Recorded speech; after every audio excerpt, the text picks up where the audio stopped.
दोस्तों, राजस्थान में 11वीं और 12वीं क्लास की एक इतिहास की किताब है। नाम है आजादी के बाद का स्वर्णिम इतिहास।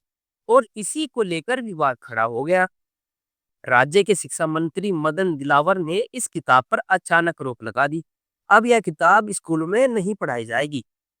अब सवाल उठ रहे हैं कि आखिर इसमें ऐसा क्या लिख गया जिससे सरकार को इसे मिड सेशन में ही बंद करना पड़ा।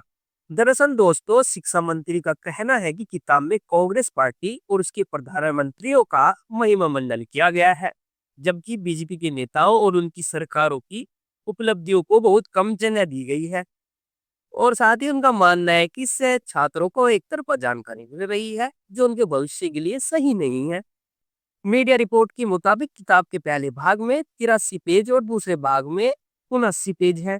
इसमें 1857 की क्रांति को सिर्फ 4 वाक्यों में समेट दिया गया है, जबकि कांग्रेस के योगदान पर 3 पेज दिए गए हैं।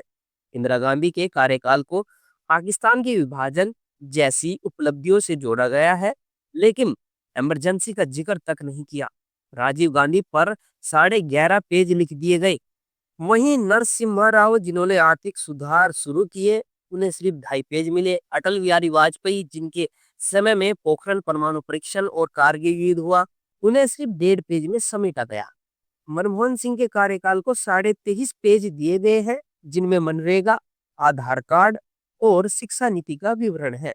जबकि नरेंद्र मोदी की 2014 से लेकर 19 के शासन को सिर्फ 2.25 पेज में समेटा गया है। इसमें सिर्फ स्वच्छ भारत, नोटबंदी और जीएसटी का जिक्र है। आयुष्मान भारत, जनधन योजना और उज्ज्वला योजना जैसे प्रमुख कार्यक्रमों का जिक्र तक नहीं किया। अब दोस्तों, सरकार की कार्रवाई पर सवाल उठ रहे हैं कि आखिर सरकार ने ऐसा क्यों किया। सरकार ने इस किताब पर रोक लगाकर इसे रिव्यू कमेटी के पास भेजने का फैसला किया है, ताकि जरूरी बदलाव किए जा सके और नई किताब तैयार की जाए।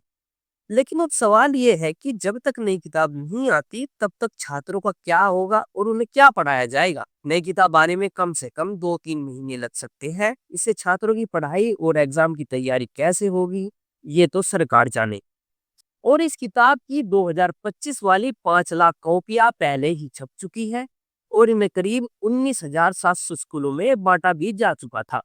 अब सरकार ने इन किताबों को रद्द कर दिया है। यह पैसा सरकार का नहीं, बल्कि आम जनता के टैक्स का है।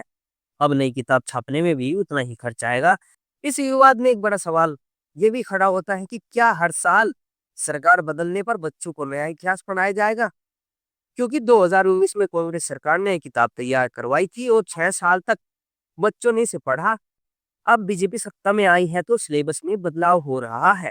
ऐसे में बच्चों के लिए कौन सा इतिहास सही है, इसका फैसला कौन करेगा, ये कोई नहीं जानता। दोस्तों, अगर वीडियो इन्फॉर्मेटिव लगी हो तो आप हमारी वीडियो को लाइक और शेयर जरूर करें। साथ ही हमारे चैनल को सब्सक्राइब करना ना भूलें।